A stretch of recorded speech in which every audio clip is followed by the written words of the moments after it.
Good morning class 11th students. बेटा last lecture में हम लोगों ने बहुत सारी अकाउंटिंग टर्म्स सीखी थी। असेट्स तक हम लोगों ने आई थिंक क्लियर कर लिया था। ठीक है, अब हम लोग जो है कैपिटल रिसिप्ट और रेवेन्यू रिसिप्ट के बारे में एक बेसिक अकाउंटिंग टर्म्स है, हम लोग उसके बारे में सीखेंगे। कैपिटल रिसिप्ट क्या होती है ये पढ़ते हैं। It is also necessary to make a proper distinction between that the capital receipt and the revenue receipt. Capital receipt और रेवेन्यू रिसिप्ट के बीच में प्रॉपर डिस्टिंक्शन होना भी काफ़ी आवश्यक है, because the revenue receipt are shown on the credit side. ठीक है, रेवेन्यू रिसिप्ट को क्रेडिट साइड में शो करा जाता है in the trading in profit and loss account, whereas the capital receipt are shown in the balance sheet. Capital receipt को balance sheet में show करा जाता है as increasing the liability as the reduction in the valuation of the assets. Liability में increase करा जाता है। ठीक है बेटा, ओके। कैपिटल रिसिप्ट क्या होती है? कैपिटल रिसिप्ट के आइए कुछ एग्जांपल्स हैं। Capital example of the capital receipt are first, amount receive from the sale of the fix assets और द इन्वेस्टमेंट। यानी कि इन्वेस्टमेंट और फिक्स एसेट्स को बेचने से जो अमाउंट रिसीव होता है वो हमारा क्या है? कैपिटल रिसिप्ट है। Capital contributed by the proprietor partners और the money obtained to issue money obtained from the issue of share debenture of the company. तो वो क्या है? आपकी कैपिटल रिसिप्ट आपकी हो जाएगी। यानी कि जो भी आपको लमसम पेमेंट जो भी आपको मिलता है, कुछ भी बेचने या कुछ भी उससे, ठीक है। Amount received on the way of the loan, क्योंकि लोन भी आपको रोज रोज आपको नहीं मिलते, तो ये क्या है? ये सारे सारे क्या है? कैपिटल रिसिप्ट हैं। ओके, जो कैपिटल रिसिप्ट आप लोग ऐसे आप लोग समझ लीजिए, कैपिटल रिसिप्ट वो रिसिप्ट होती हैं जो रोज रोज हम लोगों को नहीं मिलती हैं, कभी कभार ही मिलती हैं। वो सारे की सारी कैपिटल रिसिप्ट होती हैं। रेवेन्यू रिसिप्ट क्या होती हैं? Revenue receipt money obtained from the sale of the goods, मतलब जो माल को बेचने से जो मतलब रेवेन्यू जो मिलता है वो वाला क्या है? हमारे रेवेन्यू रिसिप्ट है। कमीशन और the fees receipt and the service rendered, जो भी हमने मतलब सारी की सारी सर्विसेज रखी हैं, वो क्या है? हमारी रेवेन्यू रिसिप्ट के अंतर्गत आती हैं। इंटरेस्ट और dividend received on the investment, तो ये क्या है? हमारी रेवेन्यू रिसिप्ट के अंतर्गत आती है, क्योंकि ये समय दर समय हर महीने या किसी पार्टिकुलर साइकिल के अंतर्गत ये जो है ये सारी की सारी जो है होती ही रहती हैं। ठीक है। एक्सपेंडिचर, एक्सपेंडिचर क्या होता है? Any disbursement of the cash, यानी कि कैश का इधर उधर होना, यानी कि स्टेटमेंट होना, ठीक है, खर्चा होना in the properly incurring that the liability for the purpose of acquiring the assets. यानी कि कोई भी पर्पस, इसका पर्पस, मेन पर्पस क्या है? एक्वायरिंग ऑफ द असेट्स, यानी कि असेट्स को खरीदना। For this services is called an expenditure. इसको क्या कहलाता है? एक्सपेंडिचर कहलाता है। It means that the any payment or the receipt of the benefit in terms of expenditure called, ठीक है, इस वाले मतलब कोई भी मतलब ऐसा एक्सपेंडिचर जिसका बेनिफिट हमको फ्यूचर में हमको मिलेगा, वो क्या है? उसको क्या कहते हैं? एक्सपेंडिचर कहते हैं। It may be classified into three categories: capital expenditure, revenue expenditure और डिफर्ड रेवेन्यू एक्सपेंडिचर। आइए देखते हैं बच्चों, कैपिटल एक्सपेंडिचर क्या होता है। कैपिटल एक्सपेंडिचर वो एक्सपेंडिचर होता है, it is incurred for the acquiring और increasing the value of the fix assets, यानी कि इनकी फिक्स एसेट्स की वैल्यू में बढ़ाने में कारगर सिद्ध होता है। इसको कैपिटल एक्सपेंडिचर कहा जाता है। As such the amount spend on the purchase और the erection of the building, यानी कि बिल्डिंग में जो भी हम रिपेयरमेंट कराते हैं, जो भी मतलब खर्चा जो भी हम करते हैं वो उसका, क्योंकि फॉर एग्जांपल आपके बिल्डिंग में व्हाइट वॉश पुट्टी आपके बिल्डिंग में करा दी गई, तो वो क्या कहलाएगी? कैपिटल एक्सपेंडिचर कहलाएगी। फर्नीचर परचेज कर लिया, फर्नीचर का आप लोग जो है आए दिन आप लोग बहुत सालों तक प्रयोग आप लोग करेंगे, तो ये क्या है? आपका कैपिटल एक्सपेंडिचर है। मतलब आप ऐसे समझ लीजिए, कैपिटल एक्सपेंडिचर वो एक्सपेंडिचर होता है जिसका बेनिफिट जो है हम लोग फ्यूचर में भी डेराइव हम लोग करते हैं। And it is a capital expenditure in such as expenditure which yield the benefit for a long period and when written off as an asset, इसको जो है असेट के रूप में रिटर्न ऑफ करा जाता है। रेवेन्यू एक्सपेंडिचर आइए बच्चों समझते हैं। Any expenditure the full benefit of which is received during an one accounting period, यानी कि जिसका जो है पूरे एक साल में जो है इसका रेवेन्यू मतलब इसका बेनिफिट हम लोगों को मिल जाता है, वो सारे के सारे क्या कहलाते हैं?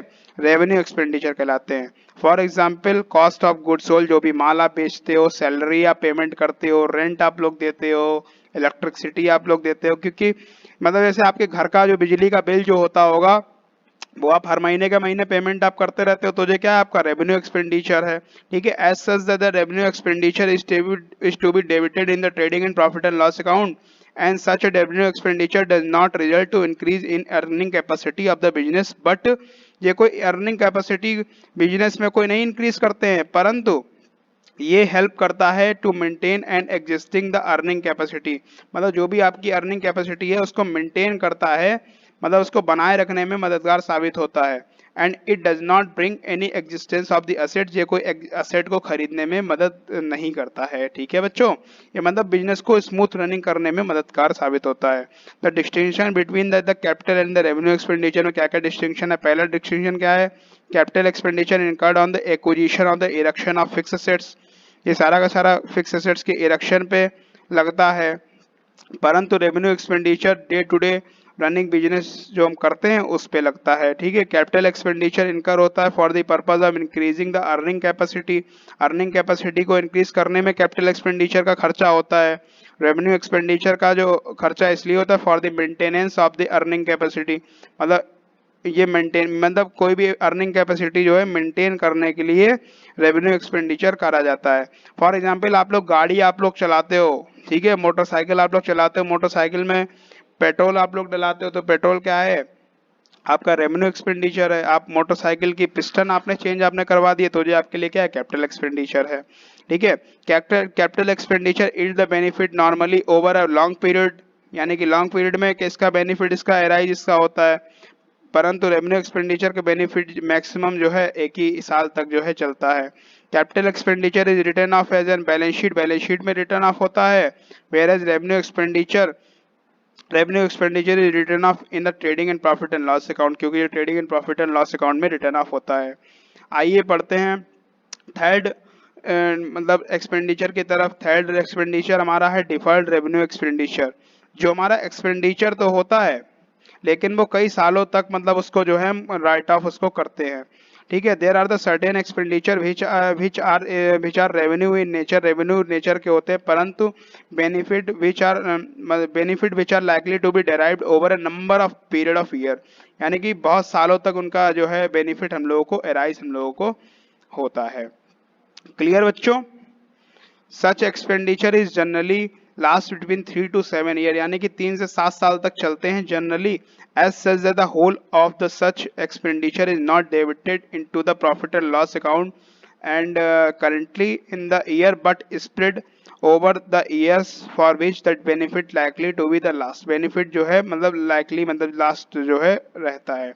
Thus only a part of such expenditure is taken into the profit and loss account, मतलब कुछ हिस्सा ही प्रॉफिट एंड लॉस अकाउंट में जाता है, बाकी सारा का सारा हिस्सा जो अनरिटर्न ऑफ जो रह जाता है वो वाला पोर्शन हम लोग कहाँ भेज देते हैं? बैलेंस शीट में भेज देते हैं। For example firm spend a huge amount of 2 lakh, यानी कि 2 लाख रुपए का एडवर्टाइजमेंट बड़ा बड़ा करवा दिया पूरे मार्केट में, एंड उसकी कॉस्ट उसकी उसने एस्टीमेट करी कि ये 4 साल तक चलेगा, यानी कि 50-50 हजार जो है हम लोग हर साल प्रॉफिट एंड लॉस अकाउंट में से चार्ज करते रहेंगे इन अ 4 कॉन्जिक्यूटिव ईयर। ठीक है, 50,000 has been debited to the profit and loss account each year. Balance sheet is to be treated as an asset, shown that the assets of the balance sheet as such. The amount is shown in the asset side will be 1,50,000 in the first payment. ठीक है, first payment में 1,50,000, second payment में 1 लाख और third payment में 50,000 third year में दिखाई जाएगी और फोर्थ ईयर में पूरी की पूरी राइट ऑफ कर दी जाएगी। ठीक है, एक्सपेंडिचर अब आप लोग समझ गए होंगे, तो आइए हम लोग एक्सपेंस की तरफ चलते हैं। एक्सपेंडिचर का मतलब जो है कोई भी असेट या कुछ भी खरीदने के लिए आपने जो भी खर्चा करा, ठीक है। और एक्सपेंस क्या होता है? एक्सपेंस जो डे टू डे लाइफ में जो है खर्चे होते ही रहते हैं। For example expense is the cost incurred in producing and selling of goods and services accordingly to the फिनी एंड द मेला। द एक्सपेंसेस और the cost of the used things or the services for the purpose of the generating revenue, जिनका purpose क्या होता है? Main purpose होता है generating revenue. पहला cost of the goods sold क्या है? एक्सपेंस है आपका। Amount paid, rent paid, commission, salary, advertisement, ये क्या है? सारे के सारे आपके एक्सपेंसेस हैं। Declining the value of the assets is caused by use the such assets for the business purpose और the depreciation also an expense, ये सारे के सारे क्या हो जाएंगे? एक्सपेंस आपके हो जाएंगे जो डे टू डे में होते रहते हैं। एक्सपेंस आप लोगों ने समझ लिया, अब आप लोग आइए समझते हैं इनकम क्या होती है। Income is the different from the revenue, income जो है रेवेन्यू से डिफरेंट कैसे है आइए समझते हैं। Amount received from the sale of the goods is called revenue, यानी कि जो भी अमाउंट जो भी रिसीव हुआ, आपने गुड्स आपने सेल करा, वो क्या है, रेवेन्यू है। And the cost of the goods sold is called expense, जो भी उस पे लागत जो भी लगी वो क्या है, हमारा खर्चा हमारा है। And the surplus of the revenue and the expense is called income, surplus जो इसका क्या कहलाएगा, इनकम इसका कहलाएगा। For example, goods costing 4 lakh rupees and sold for 50,000 and the sale amounting to be 55 lakh, the revenue cost amounting to be the 4 lakh. ठीक है, revenue कितना है, 4 लाख का है। तो इसमें क्या हो जाएगी आपका, तो इसमें रेवेन्यू मतलब 1 लाख के वो 50,000 में से तो 1 लाख आप दो आपका वो हो गया, उसमें रेवेन्यू वो हो गया, तो 4 लाख का ही इनकम आपकी मानी जाएगी। Income is equal to revenue minus expense, जो भी आपका रेवेन्यू जो भी हुआ कोई भी एक्टिविटी को करने से, उसमें जो भी खर्चा आपका लगा वो जो आपकी हो जाएगी, इनकम आपकी हो जाएगी। आइए बेटा प्रॉफिट को समझते हैं। प्रॉफिट और गेन जनरली लोग जो है इसको सेम ही समझ लेते हैं। प्रॉफिट क्या होता है, profit is an total excess total revenue over the total expenditure, क्या कहलाता है, प्रॉफिट कहलाता है। For the period is called profit. Profit increases the investment of the owner, जो भी इन्वेस्टमेंट जो भी ओनर का जो भी होता है वो प्रॉफिट जो है इंक्रीज कर देता है। गेन क्या होता है, प्रॉफिट तो आप लोगों ने समझ लिया। अब गेन क्या होता है, gain in terms of monetary benefit the advantages resulting to the events और such transaction incidental to the business such as sale of fix assets, मतलब फिक्स असेट्स को बेचने से जो भी फायदा जो भी होता है। Winning a court case, appreciation of the land, depreciation आप लोगों ने समझा होगा कि मतलब decrease in the value of asset due to wear and tear. ठीक है, एप्रिसिएशन में क्या होता है, लैंड बिल्डिंग की वैल्यू बढ़ जाती है समय दर समय। फॉर एग्जाम्पल, अब building costing 10 lakh sold at 12 lakh, यानी कि 10 लाख की बिल्डिंग 12 लाख में बेच दी, 2 लाख का क्या हो गया, प्रॉफिट हो गया आपका। यानी कि 1.5 करोड़ का घर 2 करोड़ में बेच दिया तो क्या हो गया, 50 लाख का आपको प्रॉफिट आपको हो गया। ठीक है बच्चों, प्रॉफिट और गेन आप लोग समझ गए होंगे। तो आइए हम लोग चलते हैं लॉस की तरफ। लॉस क्या होता है, loss conveys that the two different meaning, loss के दो डिफरेंट मीनिंग यहाँ पे कहे गए हैं। पहला मीनिंग है, it conveys that the result of the business for the long period that the total expenses exceed over the total revenue, जहाँ पे टोटल एक्सपेंसेस ज़्यादा होते हैं टोटल रेवेन्यू के मुकाबले, वो वहाँ पे क्या सिचुएशन हो जाती है, लॉस की सिचुएशन हो जाती है। फॉर एग्जांपल, रेवेन्यू 2 लाख के हैं, टोटल एक्सपेंसेस 40,000, 2,40,000 के हैं, 2,40,000 के हैं, तो इसमें लॉस इसमें कितना हो गया, हमारा 40,000 हो गया। ठीक है बच्चों। और सेकेंड सिचुएशन क्या है, it refer to the some facts and the activity against from which the firm receive no benefit, यानी कि कोई भी फर्म ने एक्टिविटी करी जिससे जो है उसको कोई भी बेनिफिट नहीं हुआ, तो वो भी क्या है, एक तरीके का लॉस की कंडीशन बन जाती है। For example, loss due to the fire theft accident, यानी कि कुछ भी आपका चोरी माल हो गया या कुछ भी जल गया सामान, तो ये क्या है, लॉस की कंडीशन है। ठीक है। And it may be noted that the loss may be differ from the expenses, loss जो है एक्सपेंसेस से भी डिफर होते हैं। Such as expenses are include to generate the net revenue and the losses do not, losses जो है क्या नाम क्या करते हैं, एक्सपेंसेस जो है, एक्सपेंसेस खर्चे अगर होते हैं तो वो रेवेन्यू को तो जनरेट करते ही हैं, परंतु लॉसेज अगर होते हैं वो रेवेन्यू को जनरेट नहीं करते हैं। For example, theft of an asset is an loss but the depreciation is an expense. ठीक है, अगर कोई भी आपकी संपत्ति या कोई भी असेट जैसे जो है उसका चोरी हो जाना वो लॉस है, और उस पर जो डेप्रिसिएशन जो लगता है वो उसका क्या है, एक्सपेंस है। ठीक है, क्योंकि असेट जब गाड़ी जब चलेगी, असेट जब यूज जब होगी, तो उसमें जो है आपका खर्चा तो होएगा ही होएगा। आइए हम लोग 15 पॉइंट की तरफ मूव ऑन करते हैं। परचेजेस, परचेजेस क्या होता है, purchases is a term use only for the purchase of the goods in which the business deal, जिसमें बिजनेस इसमें डील करता है। In such a case manufacturing is concern with goods mean that the acquiring of the raw material for the purpose of the conversion into the finished products and then the sale, इसमें finished product को convert करके फिर sale करी जाती है। In such a case, traditional concern with the goods are those things which are purchased for the resale, उसमें goods क्या है, जो resale purpose के लिए इस्तेमाल होते हैं। In the both cases, the purpose for make the profit for the resale, मतलब जो भी चीज़ जो है resale purpose के लिए हम लोग खरीदते हैं वो सारे की सारी क्या है, purchases में आती हैं। For example, if the cloth dealer purchase the cloth, अगर क्लोथ डीलर जो है क्लोथ को परचेज करेगा फॉर द सेलिंग पर्पस, तो ये क्या है, आपका परचेजेस में आ जाएगा। परंतु वही क्लोथ डीलर जो है परंतु वही क्लोथ डीलर जो है अगर फर्नीचर अगर परचेज करेगा for the sitting of the customer, such furniture will not be turn as purchase, because furniture उसकी क्या हो जाएगी, फर्नीचर उसकी असेट हो जाएगी, और असेट का जो है सेपरेट अकाउंट बनता है which is named under the furniture account and it will be opened it for. ठीक है, उसके बाद फर्नीचर अकाउंट बनता है। परचेज आप लोगों ने समझ लिया, अब आप लोग परचेज रिटर्न समझ लीजिए। जो भी आपने माल आपने खरीदा उसको वापस करना परचेज रिटर्न कहलाता है। When the goods are purchase और return to the supplier in this known as purchase return, such return is also known as return inward, इनको भी कहा जाता है। ठीक है बच्चों, अब हम लोग चलते हैं सेल की तरफ। Sale means the transfer of the ownership of the goods and services to the customer for the price, यानी कि कुछ भी goods and services for the owner, इनको जो है प्राइस के बदले में पेमेंट करना, ये क्या कहलाता है, सेल कहलाता है। For example in terms, if the Tarun sale the customer to the Varun and the ownership of the customer will be transferred to the Tarun Tarun is entitled to receive the customer and Varun is entitled to payment, and thus such the term sale is used for the sale of those goods which are purchased for the resale purpose। Sale का मतलब ये है जो भी goods आपने purchase आपने करा उसको आप रीसेल पर्पस के लिए आप लोग रख रहे हो तो वो क्या है, आपका सेल मान ली जाएगी। ठीक है बच्चों, अगर देखो फॉर एग्जांपल वही क्लॉथ वाला हम लोग एग्जांपल लेते हैं। फॉर एग्जांपल क्लॉथ डीलर ने जो है क्लॉथ परचेज करा सेलिंग पर्पस के लिए, तो मतलब उसको सेल उसको कर रहा है तो वो सेल परचेज करी जाएगी। वही क्लॉथ डीलर जो है पुराना फर्नीचर बेच रहा है या ओल्ड टाइपराइटर बेच रहा है तो वो चीज़ हम लोग सेल को कंसीडर नहीं करेंगे। ठीक है बच्चों, सेल सेल का उल्टा सेल रिटर्न। सेल रिटर्न मतलब जो भी माल बेचा उसका वो वापस आ गया। Sale return is might to be return the goods और sold to them and these goods are turn as sale return in the और रिटर्न इनवर्ड, इनको कहा जाता है। ठीक है, आइए हम लोग 17 टर्म की तरफ चलते हैं। Stock in trade. Stock in trade क्या होता है, the term stock include the value of those goods which are purchase for the reselling and for which the layout is unsold at the end of the accounting period. मतलब जिनका जो है goods हम लोग बेचते हैं अकाउंटिंग पीरियड में, वो सारे के सारे क्या है, स्टॉक इन ट्रेड में कहलाते हैं। For example opening stock and the closing stock. Opening stock और क्लोजिंग स्टॉक दो तरीके के स्टॉक यहाँ पे बताए गए हैं। ओपनिंग स्टॉक, सबसे पहले हम लोग क्लोजिंग स्टॉक को समझते हैं। जो स्टॉक साल के अंत में बिकने से रह जाता है वो वाला हमारा जो है क्लोजिंग स्टॉक कहलाता है।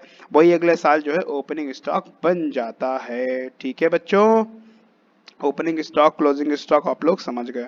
The term opening stock means that value of goods which are lying unsold in the beginning of the year and closing stock means that the value of the goods which are lying unsold at the end of the year. ठीक है, तो closing opening.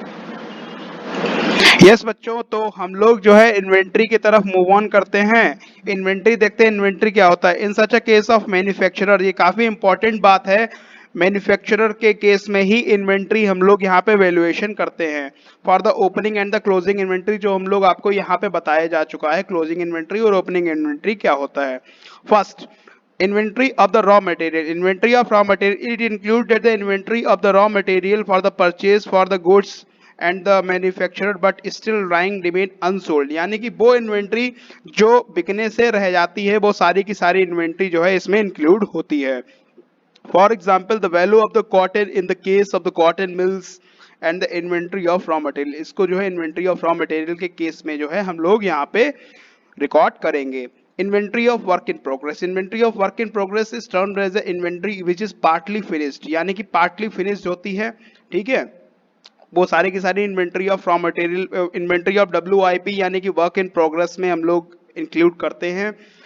It means that the semi finish form, यानी कि semi finish goods अभी जो है बेटा बनने की प्रक्रिया में लगातार है। ठीक है, such goods are need to be further process, उस गुड्स को कुछ ना कुछ प्रोसेसिंग की जरूरत होती है and convert it into the finished products for the valuation of the work in progress.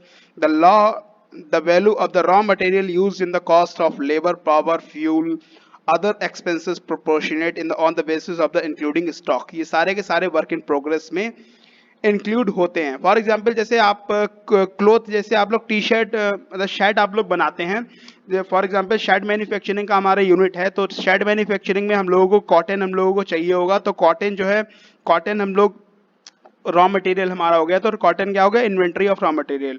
परंतु जो शर्ट जो हमारी सेमी फिनिश्ड फॉर्म में है, जिसमें बटन्स नहीं लगे हुए हैं, आपके होलोग्राम लोगो नहीं लगा हुआ है, तो वो वाला क्या हो जाएगा, inventory of work in progress में आ जाएगा। ठीक है बच्चों। Inventory of finish goods, inventory of finish goods में क्या है, it includes the inventory of those goods which has been completely processed और the ready for the sale. जो सारे के सारे ready for the sale product होते हैं, वो सारे के सारे इन्वेंट्री ऑफ फिनिश गुड्स में आते हैं। At the end of the each accounting period, each cloth mill have the value of finished goods and it will be valued at the inventory of finished goods के form में जो है सारे के सारे इसमें जो है हम लोग लाते हैं। ठीक है बेटा, यानी कि जो जिस शर्ट में सारे के सारे जो है बटन और जो तुम्हारे होलोग्राम लग गए, वो सारे के सारे इन्वेंट्री ऑफ फिनिश गुड्स में आ जाएंगे। अब जो फिनिश गुड्स जो हमारे बिकने के लिए तैयार हैं, तो वो सारे के सारे जो है inventory of stock in trade में सारे के सारे इसमें जो है कैलकुलेट होंगे।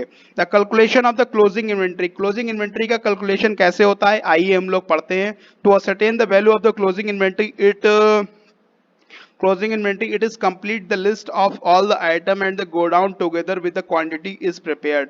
सारे के सारे आइटम को गोडाउन में रखा जाता है, उसमें देखा जाता है कौन सी चीजों को हम लोगों को इंक्लूड करना है, कौन सी चीजों को हम लोगों को एक्सक्लूड करना है। ठीक है, raw material, semi finished goods and the stock in the trade. ठीक है, there the care should be proper taken for the following goods has not be include in the list of the inventory. ठीक है, पहला ये वाले goods जो है not include, मतलब इनको नहीं करना है। Goods has been sold but remain undelivered, यानी कि आपके गोदाम में पड़े हुए हैं, अभी वो डिलीवरी नहीं उनकी हुई है। Goods purchase and receive but not has been recorded in the purchase book, goods आपने परचेज कर लिया, रिसीव भी कर लिया, लेकिन परचेज बुक में रिकॉर्डिंग नहीं है, तो वो इन्वेंट्री क्लोजिंग स्टॉक में नहीं आएंगे। Following are the goods should be included, यानी कि इनको इंक्लूड करना है। ठीक है, goods send to the customer और the sale on the return basis. जैसे फॉर एग्जांपल कुरकुरे, छोटे मोटे पैकेट जो आप लोग देखते हैं किराना शॉप पे लगा जाते हैं, वो सेल और रिटर्न बेसिस पे ही होते हैं। मतलब अगर शाम तक अगर बिक गए तो जो है ठीक है, नहीं बिके तो वो शाम को सेल्समैन आएगा, वो जितना बिक गया उतना पैसा ले जाएगा, और जो है अपने जितने नहीं बिके वो सारे के सारे लिए चला जाएगा। ठीक है, तो सेल और रिटर्न बेसिस होता है। Goods send to agent for the sale but remain unsold, मतलब एजेंट को आपने दे दिए और जो है रिमेन अनसोल्ड रहे हैं। ठीक है, तो वो वाले गुड्स भी जो है इसमें इंक्लूड नहीं होंगे। And it should always be kept in the mind that the inventory is valuation and the cost as well as the realizable value whichever is less। जो भी cost और realizable value जो भी कम होगी दोनों में से, उसमें जो है सारे के सारी इन्वेंट्री जो है रियलाइज करी जाएगी। Distinction between stock and the inventory, stock और इन्वेंट्री में क्या फर्क है, आइए देखते हैं। The stock refer to the only value of those goods which are purchased and resell and for which lying unsold at the end of the year, जो भी माल बिकने से रह जाता है वो वाला स्टॉक कहलाता है। परंतु इन्वेंट्री जो है मैन्युफैक्चरर के, हमने आपको बताया था मैन्युफैक्चरर के पॉइंट ऑफ व्यू से देखा जाता है। ठीक है बच्चों, तो इन्वेंट्री जो है चार भागों में इसको जो है हम लोग डिवाइड करते हैं। पहला है inventory of raw material, finish goods, semi finish goods और इन्वेंट्री ऑफ स्टॉक। ठीक है बच्चों, अब ये वीडियो काफी लंबी हो रही है, अराउंड 20 मिनट्स होने जा रही है। ठीक है, तो अब हम इसको जो है कंप्लीट करते हैं, और जय हिंद, जय भारत, स्वस्थ रहें, मस्त रहें।